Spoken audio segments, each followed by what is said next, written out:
I'm almost at 100,000 miles, and so as part of the major tune-up that I'm doing, I'm going to be removing and cleaning the throttle body on this 2017 Honda Accord. I'll also be showing the process for throttle body adaptation using a scan tool, which you should do anytime you clean the throttle body so that your idle is smooth and your engine doesn't run rough. Now let's get this.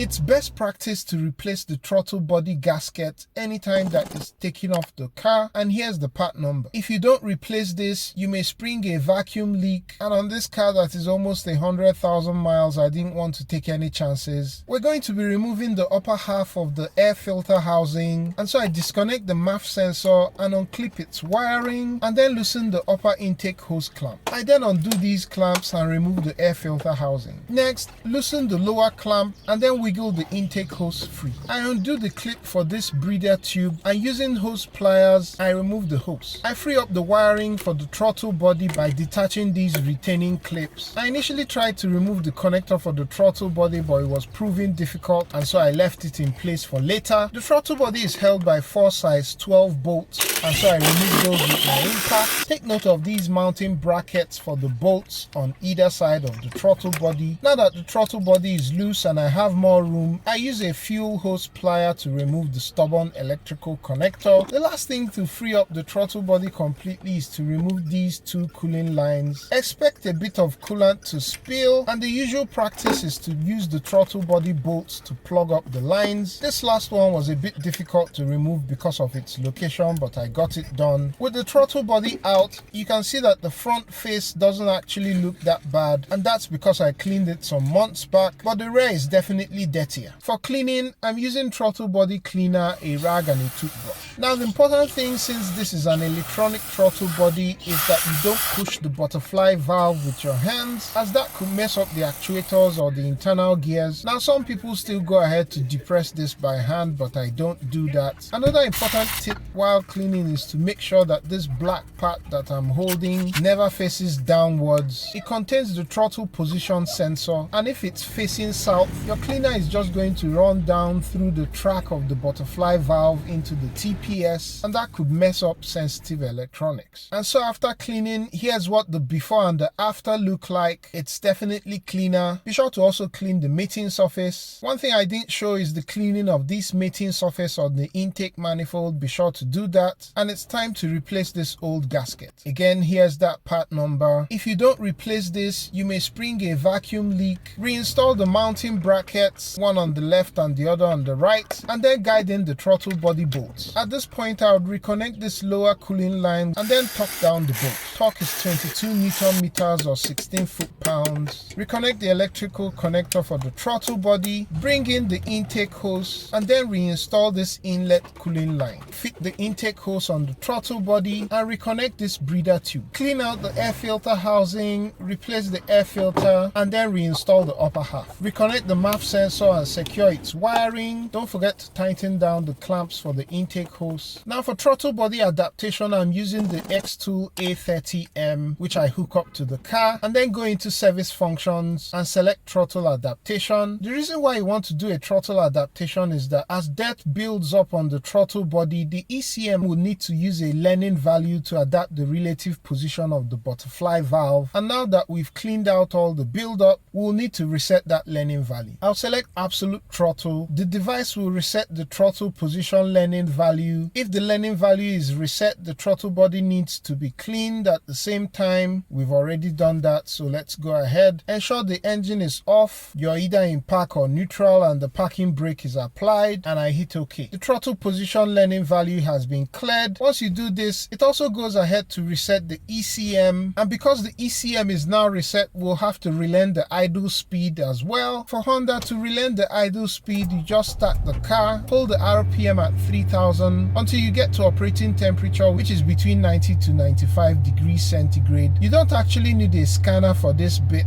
I'm just using one so that you can clearly see it on the scanner when the learning process is taking place. If you don't have a scan tool, you know you've gotten to operating temperature when the radiator fan comes on twice. I'm now at operating temperature. You can then allow the car to idle for at least 5 minutes, disconnect discounting any period of time that the radiator fans come on within this 5 minutes. And you can see here in live data, idle learning is in progress. You basically just continue to observe the idle until it says complete. This ended up taking around 14 minutes. Be sure to subscribe so you don't miss my upcoming intake valve walnut blasting video. Catch you on the next one.